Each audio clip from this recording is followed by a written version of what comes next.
Hello, you wonderful people, and welcome to another episode of Not to Comic Book. This being a show where I talk about TV shows that are adaptations of comic books. For today's episode, I'm going to talk about the Season 2 premiere of Gannibal, a great season premiere. A lot of really interesting things went down in this episode, so let's break it down. So I love the opening because you're like, okay, these choppers are in the air, they're heading towards Kuge Village, like what's going on here? There's a fire, and immediately I'm like, oh, we must be like further in the timeline. Like I'm thinking like maybe this is like a week in the timeline because I'm like, when we left off at the end of season 1, the village wasn't on fire or anything. I was so surprised when they're like, and 24 hours ago. I'm like, that just happens in 24 hours. I was like, interesting, because obviously we didn't get to the end of that 24 hours in episode 1, so I'd assume we get to that in episode 2 or 3, maybe.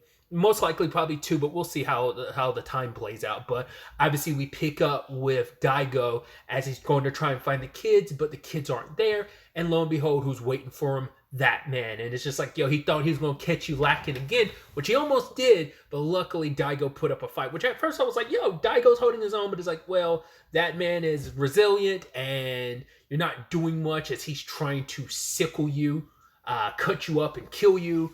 Even at one point, he's biting your arm, and you're like, oh, that's not good. So my thought was immediately like, well, the best thing for you would be to lock him in one of those cages. But it's like, well, when he's intent on killing you, he's as strong as he is. He's as durable as he is. I mean, it's also the thing of like, because Daigo's got that beast in him. But yeah, he's got that in him. Like we've seen that side of Daigo where he kind of gets a little crazy. Hell, he even does it later on when he's bashing that man in the head with the rock, and he's just like, oh yeah, you creep freak. Like, yeah, like he has those moments where he kind of loses himself. It's even interesting because later on the mayor's like, oh yeah, like the reason why things change is because you brought that lunatic, that police officer you had to basically replace Kano is a bit of a lunatic. So I think that's fascinating. When it's all said and done, though,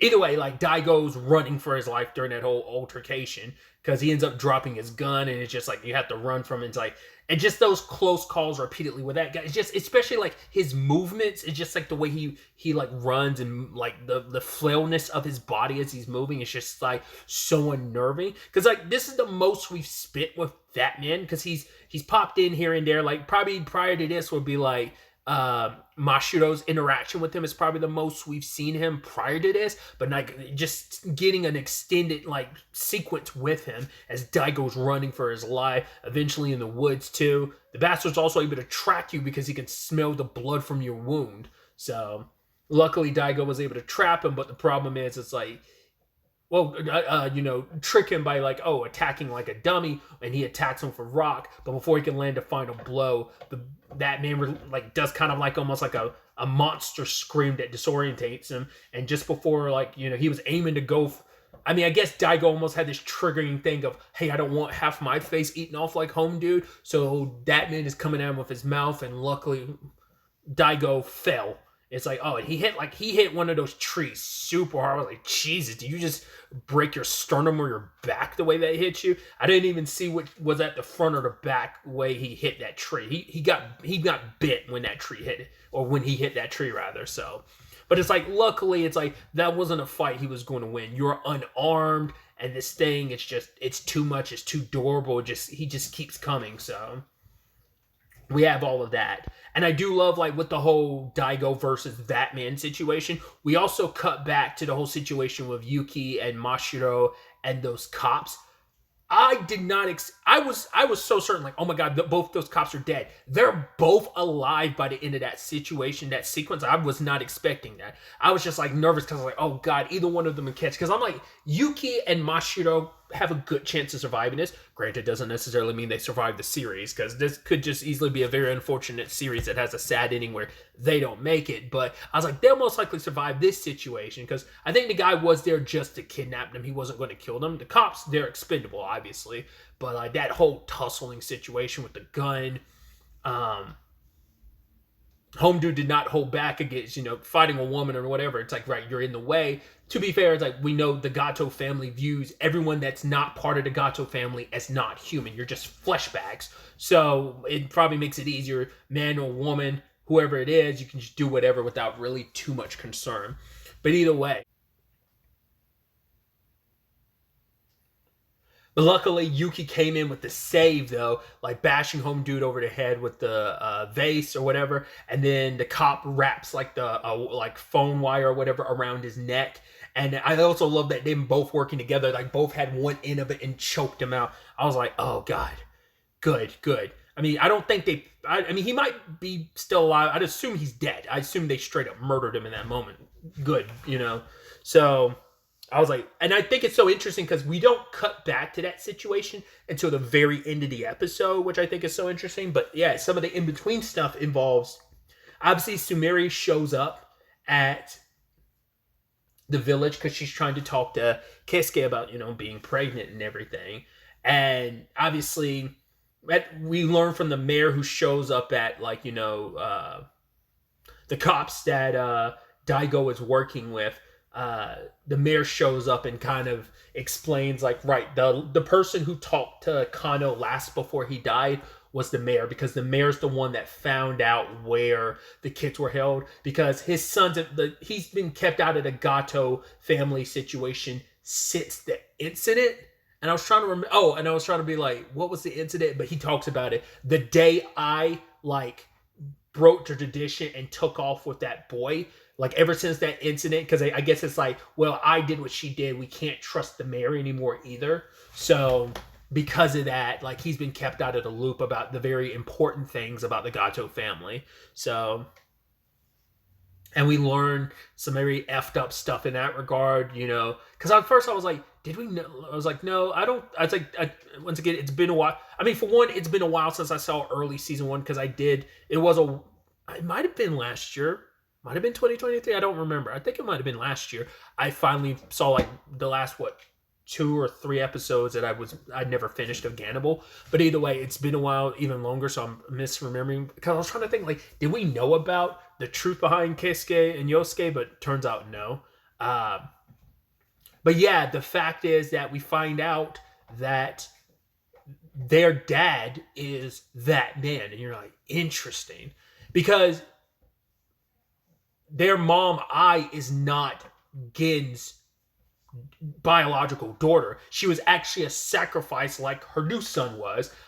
She was meant to be eaten, but then Gen decided to, like, see her as human and raised her in the Gato family. I'm curious why. Is it like, did she feel like no one else could serve the same purpose? Like, obviously there are other women around, not less they came after the fact, not less I came first, but then later on when she gives birth to Keisuke, like, there's a whole bunch of women around. So I'm like, why'd you specifically rescue I? Because you gave her name and everything, because I's like, I don't even remember who my actual real parents are. She was just like, I was raised to basically be fed to that man. And she was, in the most effed up way, not just fed literally, like, in a cannibal sense, in a sexual sense. She was raped by him. You're like, Jesus Christ. And, like, the disturbing thing of Gen setting it up that way, we even see Gen pushing that man to, like, yo, keep going. You're just like, that's gross, and that's so effed up. I mean, to be fair, it's like, I mean, not in the sense of Gen's not a good person. This is a person that you were trying to, like, get eaten and feed to that man, and now you fed her to him in a different manner, and you're just like, oh, that's so disturbing. Because, like, you know, it probably wasn't just once or twice. Just, you know, it's like, who knows how long it took to get pregnant. Like, there's a lot to it. Like, that's horrendous. And then, like, also when she gave birth to Keisuke and Gen's telling her, like, oh, shouldn't you be happy? This should be that. She's like, no, you're right. The emotions just haven't hit me yet. She has to put up this front. And it's interesting because the mayor says later on, like, he's known that Keisuke and Yosuke weren't his. And I don't know if it's a situation, because he even said, like, oh, I was caught up in the farce back then. Like, I guess he truly believed, like, at that point when she was giving birth to Keisuke, like, oh, these are actually my children. But maybe he found out well after the fact that, like, no, they're not mine. So I don't know when he found out. Or maybe he already knew, but he deluded himself into believing they were his at the time. But it's just like, man, it's just like, we already knew Gen sucked and how horrible and horrendous and terrible she is, but now you just add this. It's like, yeah, let's make her the most hateable character possible, you know? And it's even sadder too because obviously Yosuke is kind of following a little bit in their mom's footsteps because of the kid. He tried to rescue, like he wanted to save them because he saw them as human. And for Yosuke, he had said, he had asked Keisuke, like, when you look at them, do you see them as human, like, or do you not? Like when it comes to the kids, and Keisuke's just all about like, right, this is how it is. But it's just like he's kind of swept up in like he's been corrupted by this whole thing of like this is what it is, so there's no like changing that or fighting that. And it's like, but now he finds out like right, he hears Sumere's voicemail about her being here and want to talk about the baby, and who does he see? His grandmother, and her being like, right, like wait for her to give birth to the baby. So like either like, oh, we're gonna keep that baby around to sacrifice it, but it's probably like, no, we need to keep the bloodline going, the main house's bloodline. So it's probably like, wait for Sumeri to give birth to the child and then kill her and give her to that man, because it's like if you don't, it's going to be a situation of there's a chance that Sumeri could easily pull an eye, and so we're going to nip that in the bud, because the whole Gato family is all about the whole like, oh, like no such thing as betrayal type of situation. Because we got introduced, because at first I was like, what's his name, Sumadu, and I was like, are we supposed to know who he is? And it's like, no. He seems like he's kind of the family fixer. He's kind of kept on the outskirts. He's like, yeah, I have to kind of do stuff and clean up stuff for the family. It's like when our first introduction to him, he looks super unhinged and crazy when he does the whole like, he's laughing and then he stops and he laughs again. And you're just like, oh, this guy is wild. And obviously how that ties into the end of the episode where he basically kidnaps Yuki and Mashiro, which I'm like, oh. So I was like, that's why they were saving, like, catching up with them again to the very end of the episode, just to leave that sour taste in your mouth. It's unclear whether the officer in the car died. To be fair, like, they made sure that they hit her side of the vehicle, so there's a good chance she died from it. But yeah, Mashiro and Yuki were taken, so you're just like, oh, Jesus. It's like, just when you thought they were going to be okay, nope. Because at first I was like, oh, hopefully someone's following them. We see a vehicle behind them, and I was like, maybe someone's following them. But I was like, right, the other officer was shot. He's bloody and wounded, so he's definitely in a hospital. So she was kind of operating on her own because she was the only one in a pretty good condition after the whole tussle in the hotel room.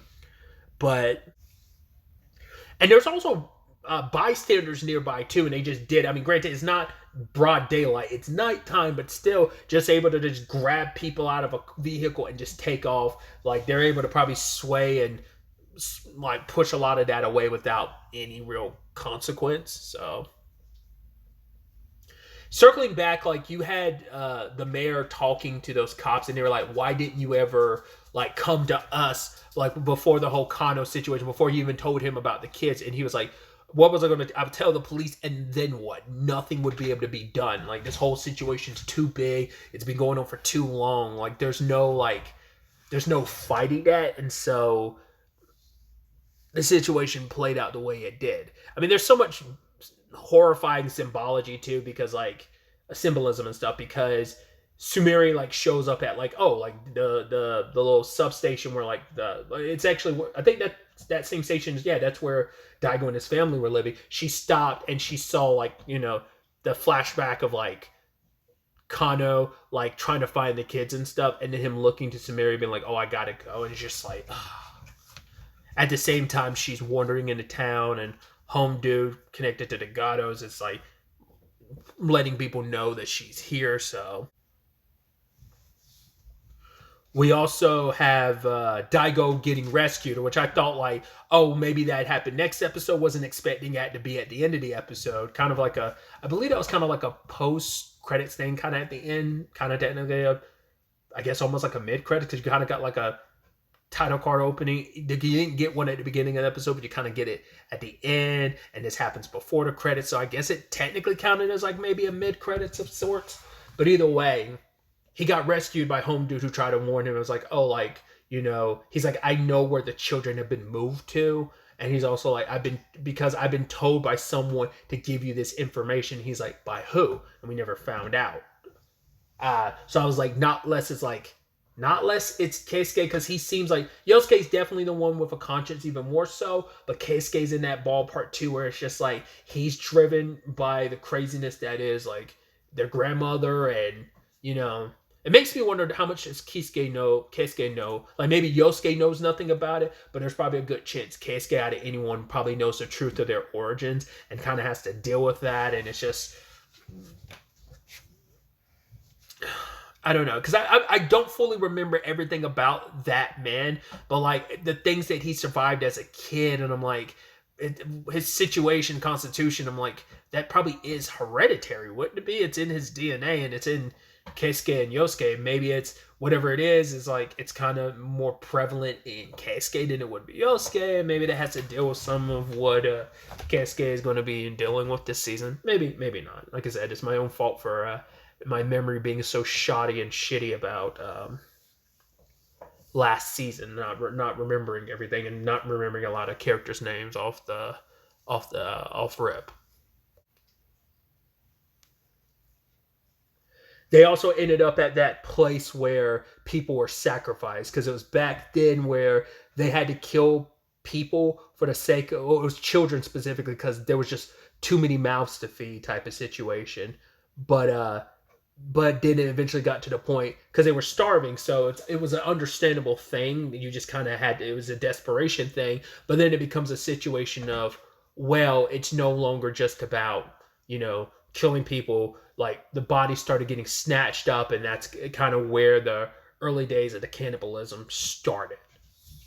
Once again, that's typically how that can start, from like desperation, but now it became a thing where they follow through, and it's become this thing time and time and time and time again. So some very, very interesting developments in the first episode alone. It's definitely going to be interesting to ultimately see where the next episode ends up taking us going forward with all of this. But really, that's all I wanted to talk about. Till the next time we meet, be happy, be safe, live life to the fullest, and enjoy it. Good day and goodbye.